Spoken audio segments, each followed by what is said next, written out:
Namaste dear students. In this video, we'll try to understand the relationship between inequality and war and terrorism. That is, how inequality, if at all, contributes to the rise of war and terrorism. In this connection, we'll try to understand the socio-economic, cultural, religious and political perspectives that gives rise to the menace of terrorism. Primarily, we'll try to understand that what are the causes behind the war, and then we'll move on to the causes that contributes to the rise of terrorism. If we find convenient picture that inequality is actually the sole reason or the reason behind the menace of terrorism or war, then it becomes the hypothesis is proved. Otherwise, we can conclude according to our observation. Now, moving on to the theories, the primary theory, that is realism in IR, that talks about multifactorial issues or multiple factors behind the rise of war and terrorism. But if you look at Marxism, Marxism considers that economy as the base and other phenomena as the superstructure in the society. By this definition or by this conception, war, like all other phenomena that is superstructure in the society, is nothing but having a kind of immediate correspondence from economy. So simply speaking, according to Marxism, this is economy or inequality in the society that gives rise to war and terrorism. But other dominant approaches in the study of or in the academic discipline of international relations, particularly realism, it does not accept this Marxist understanding of immediate correspondence theory that talks about the supremacy of inequality behind the rise of war and terrorism. So we'll try to focus on the argument of realism. Going back to the classical era of realism, the very important book by Thucydides, and his book is The History of the Peloponnesian War, where he argued that this is the balance of power that basically gives rise to the phenomena or the menace of war. When he, being the one of the commanders of Athens, he realized that when Athens became so powerful and Spartans were not that powerful, then Athens realized that this is the right time to attack the Spartans. So he pointed out that this is the balance of power, not anything else, that contributed to the rise of war. Later, Herodotus, he, although is not considered as a very important or classical theorist of IR or of realism, he argued that the gods, basically religion, has important role to play behind war. So this is different beliefs, ideology, particularly concerned to religion, that gave rise to war. In comparatively recent times, David Mitrani, one of the major thinker of liberal integration theory, who talked about functionalist regional cooperation, he talked about peace, and he argued that war can be avoided by regional institutionalism and integration of multiple societies and states. So according to neoliberalism, it argues that institutionalism and integration can prevent war. So again, it's connected to economy, but not exactly they are pointing out that inequality is the reason or the sole reason behind war. On the other hand, the neoliberals, they are challenged by a contemporary school of realism, that is defensive realism and offensive realism. Defensive realism is largely convinced with the logic that yes, with some measures like institutionalism, war can be prevented, but this is not ultimate. we cannot ensure that there will be no war in any sense. I mean, it's not a foolproof doctrine. They do not accept neoliberalism as a foolproof doctrine. They argue that largely war can be prevented, but finally there will be some offensive characters or actors in the international sphere who will somehow contribute to the rise of war. And uh, offensive realism, they argue that we cannot think of these institutionalizations because there will be some aggrandizing actors. So it's better to go for armament and arms race so that the aggrandizing powers, they can be marginalized and they can be placed at the bay. So both defensive realism and offensive realism, they criticize the neoliberal arguments. We can understand this particular argument by some examples from our very own Mahabharata. Uh, you see, in Mahabharata, there are multiple characters who wanted to arrest these menace of war, like Yudhishthir. Yudhishthir was being a Dharmaraj, being the Dharmaraj, he wanted to sacrifice, and he was ready to sacrifice all whatever he had. And he was finally convinced with the logic of Sri Krishna that yes, 5 villages are good enough. We don't even need, or we don't even want the half of the kingdom. Even Sri Krishna was of the opinion, and that is why he particularly was ready to mediate between Kauravas and Pandavas.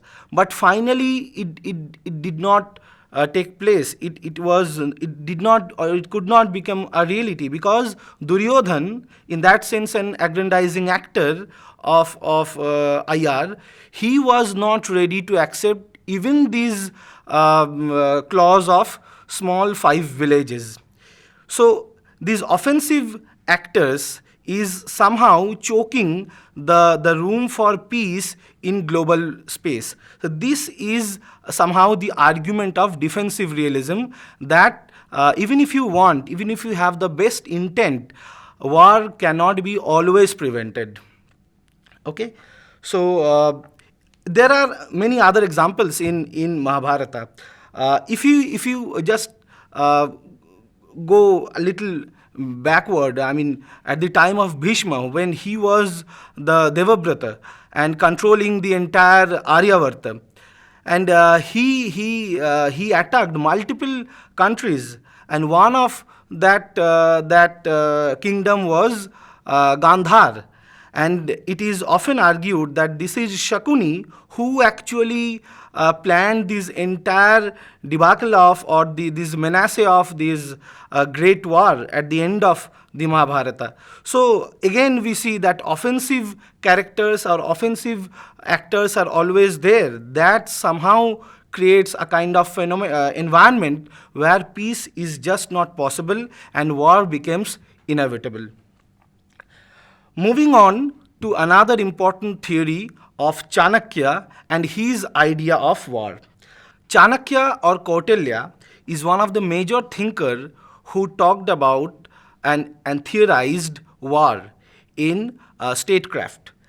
He was the one who first talked about the political integration of India under the ruler of Chakravarti.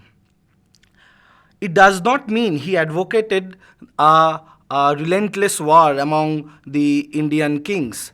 Rather, he was of the opinion that the Vijigishu should engage with his neighboring other Vijigishu's in a primarily a friendly terms. That is the idea of Shama. And if that does not work, then only he should try to engage with the other kings also in a friendly terms. That is the idea of diplomatic discussion.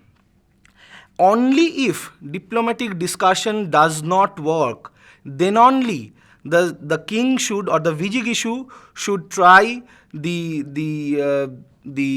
Chaya Juddha, or poisoning, or honey trapping, these kind of measures, the Prakasha Yuddha, the idea of the Prakasha Yuddha, that is open war, was always advised by the Chanakya as the last resort. Prakasha Yuddha, he was not a warmonger, and he always advised the Vijigishu not to go for a Prakasha Yuddha unless it becomes absolutely inevitable. Only when it becomes inevitable, then only the Vijigishu should mobilize the army. And once it is mobilized, there is no way looking back. Even if it causes loss of life, wealth, and resources.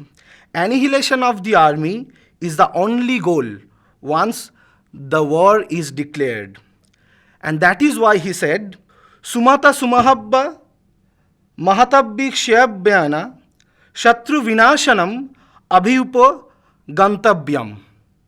Sumata Sumahabba Mahatabhikshyabhyana Shatru Vinashanam Abhyupa Gantavyam. That is, unless the annihilation of the enemy king is done, there is no way back. Only target is the king. So, but that is, he again and again says it is as the last resort, Prakasha Yuddha. Along with this idea of Prakasha Yuddha, he also advised about Dvaidhi Bhava, that is, peace and war together. And where it should be applied with the enemy who is stronger in terms of power and in terms of strength. Only with that kind of enemy, the king, when it is realized that the fate of the war is not in our favor, then you should engage in a kind of treaty, sandhi.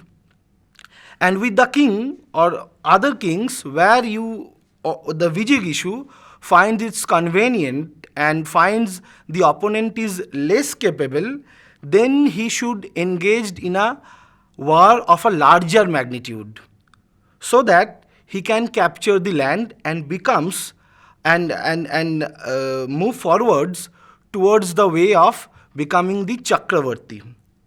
So this advice he gave to the Vijigishu in order to become the king. He never said that relentless war is the fortune of India. In comparatively modern times, John S. Schlesinger, in his book Why Nations Go to War, published in 1974, explained war from the behavioral pattern of the statesman. According to him, leaders take decisions to go for a war with a simple calculation, and that calculation is they must be convinced with this prediction that they will win the war, and number two, they must be convinced with the fact that the price paid for the war, and price not just in terms of money, in this case price like global reputation, resource, life, everything. So price paid for the war must be lesser than the advantages of winning the war. For example, when Pakistan waged war against India in 1965 or in 1948 or in 1999, they always, according to Schlesinger, they had calculated that the victory will be beneficial for them. Doesn't matter that they will lose some global reputation or something. So decisions to go to war do not always point to a love of war or to leaders becoming warmongers. It does not mean that everyone is so warmonger, that is why they wanted war. A lack of pragmatism and failure to give peace a chance often becomes visible within the so-called just wars.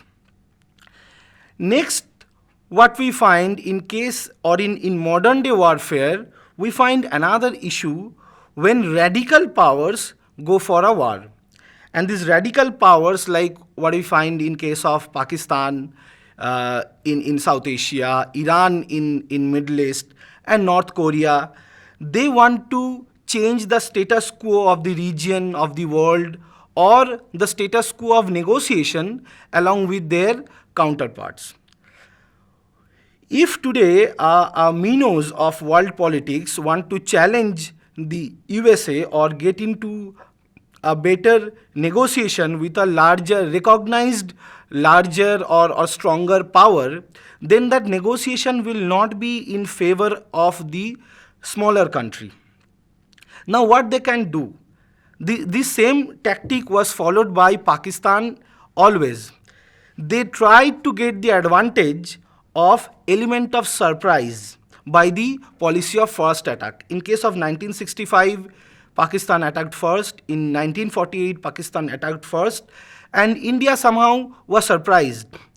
And by the time India could retaliate properly, they played the trick of offering negotiation. And in this moment, when India is not in a better position in war, the negotiation becomes tilted or in favor of Pakistan. That is why in every war, Indian army won the battle, but in diplomatic fronts, we did not manage it that well. Say, for example, in Tashkent, after the 1965 war, we lost the Hajipir Pass, the strategically important post that was not even with Pakistan after the partition. So they somehow convinced Indian policymakers and the mediators in Tashkent that they deserve this post, particularly because they did it right after, particularly when they were in a better position in the war. They tried the same tactic in Kargil war as well. Kargil war was also a surprise, and they attacked India. And right after few days, when India started retaliating, they went to US and offered a kind of mediation. The US president offered mediation, but Atal Bihari Vajpayee, the then Prime Minister of India, did not welcome this kind of mediation at that point of time, particularly because he was aware that if at this moment I go for any kind of negotiation, I may have to lose the sectors like Dras, Kargil, or we don't know. But what he did a master play. He continued the war, and even after the threat of nuclear attack, he just told the American president that even if there is a nuclear attack on India, we will lose half of our country. But I can ensure you that there will be no sunrise in Pakistan tomorrow. So with this threat, he continued the war, and he completed or accomplished Operation Vijay. After that, we absolutely went into that position where we were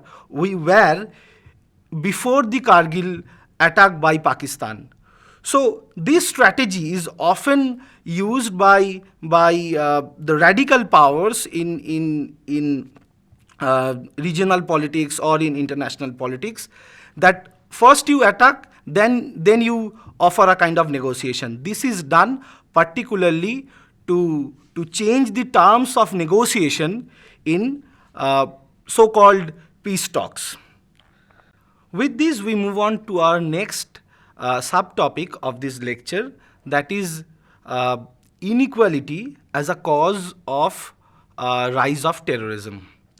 Yes, there is no doubt about the fact that terrorism, like war, it has multiple factors, and inequality, of course, to a large extent or to some extent, it contributes. But we need to inquire, is it really inequality that causes terrorism? For this inquiry, we'll look into 4 regions of globe which are devastated by the menace of terrorism. And here particularly, we'll try to avoid the Western dominant discourse that argues that this is inequality that only contributes towards terrorism. Let's try to understand. In case of India, let's start with India, or Middle East for that matter, or global terrorism for that matter. The major names behind terrorism is Osama bin Laden, Abu Bakr al-Baghdadi of ISIS, Hafiz Muhammad Saeed of Lashkar-e-Toiba. And along with inequality, it is always added that lack of education is also a big factor behind the rise of the menace of terrorism. But are these men, Osama bin Laden, Abu Bakr al-Baghdadi, Hafiz Muhammad Saeed, are they poor? They belong to a poor family, a poor region? No, not at all. Were they less educated? Not really. They were highly qualified. So is it right to conclude that this is inequality and lack of education that contributes to the rise of terrorism? Let us now focus on these four areas. One is India, next is Japan, next then is Israel, then Western Europe. Why and what are the causes behind terrorism there? Starting from India, we find that we have 5 types of terrorist groups largely. Jihadi terror, Khalistani terrorism, Tamil Yalam, which is largely dormant these days, Maoist, which are under control, groups in northeastern India. Now, starting from Khalistanis, Jihadis, Tamil Yalam, or northeastern groups, is there any connection of poverty behind the rise of terrorism in these areas? Apart from Maoists, there is hardly any kind of backup or argument that can validate that yes, inequality is the reason behind the rise of terrorism. But in other cases, if we start from Khalistani movement, Khalistanis, the state of Khalistan is being demanded by most of the people who are extremely affluent, who are in countries like Canada, Australia, and others. But the people from Punjab who are every day witnessing the inequality in society, inequality not just in economic terms, who are being the victim of casteism inside their society, do they really want Khalistan? They do not. But these people who are rich, filthy rich, they want Khalistan. Why? Is it then the question of economical inequality or something? Let's move on to the question of jihadi terrorism in other parts of India, including Kashmir. Kashmir has 100% housing. Why then they are towards terrorism? People, after doing their MBA or engineering, getting enrolled in different terrorist outfits, why they are doing so, leaving their job? So it's finally, according to, if you put Samuel P. Huntington in case of Khalistan, we found that the Khalistani movement was on rise after from 1960s and 70s, after the Green Revolution. So according to or by the logic of Huntington, it is the political decay caused by economic development. The economic development was not managed properly by the politicians or by the statesmen. That is why economic development could not be transformed into a political development. That is the peace and stability in the society, which somehow caused this political decay. So, with this argument, we can understand that this is not the question of economy that actually contributed in Punjab or larger greater Khalistan movement. Rather, it's the opposite. Only when they become rich or affluent, they were talking about or they were fighting literally against India. Same with these problem of Kashmir. The question of Azadi became the question of jihad.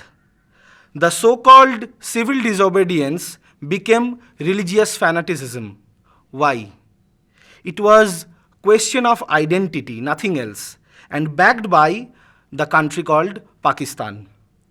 Pakistan had this policy of cutting India through thousand or bleeding India through thousand cuts. Pakistan had this policy of bleeding India through thousand cuts. And after this 1971 war, they realized that it was not possible to defeat Indian army in a traditional war field. So they decided to change the way they are fighting India.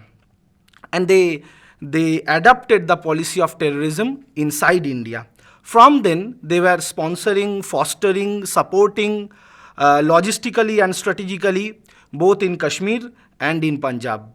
And Northeast had always been their very good hold when Bangladesh was dominated by or captured by Pakistan before 1971. What we see in India, the problem of terrorism is basically the manifestation of the Pakistani plan, which is somehow clubbed with religious fanaticism. Identity politics is also there. So, far from this question of economic inequality, it is the question of these three things. If we look at Israel, Israel is also the victim of terrorism backed by religious fanaticism, and there too, it's sponsored largely by the regional players. The major terrorist outfits there is Hezbollah, which is nothing but a B team of Iranian army that they cannot do formally. They do it or make it done by Hezbollah. Hamas, which is the radicals of Palestinians who are equally against Israelis and the PLO, they talk about annihilation of the Israeli state and the throwing of all the Jews to the seas. It is not the peace building measures by the Israeli state that can actually solve the problem. Israeli state offers them health benefits and many other benefits, but even after that, although some section of Palestinians are convinced with this fact that Israel is a reality and they get benefit from this, but these terror groups like Hamas or Hezbollah, they are moved or motivated by these political motivations or mindset or intentions. And it is again not the question of inequality. In Japan, what we see, the groups like Aleph or Aum Shinrikyo or recently Haikira no Wa, they are involved in Tokyo subway attack in 1995, Matsumoto sarin attack. They are already designated as terrorist groups, not only just in Japan, even in countries like Russia and European Union. So their target is, again, they are getting their energy or they are motivated by their religious understanding. They consider all the random Japanese as their enemy, the Japanese state as their enemy. So they perform this kind of terrorist activities. The Revolutionary People's War Front, that is a radical left group in Japan, they are also against the Japanese state. So again and again we see this is the question of identity. If I find myself as someone who is not you, and if by the virtue of you being not me, I consider you as my enemy, and I consider to kill all my enemies, what can you actually do? It's my mindset that is somehow being brainwashed by some opportunist that all my enemies have no right to live, and since you are not me, you are my enemy. So this is finally the problem of terrorism in most of the countries, including other parts of European Union, in America, everywhere. The question is finally about identity. After the migration, huge migration took place to different parts of Europe, and the social fabric, the political practices are being changed. So what we see, there is a rise of terrorism. So what we can conclude is this is not the question of economic inequality or something. Yes, economic inequality is there, but the rise of war and terrorism, both are product of multiple factors, not just one factor. Economic inequality is sometimes one of them, but not always the sole factor. Thank you.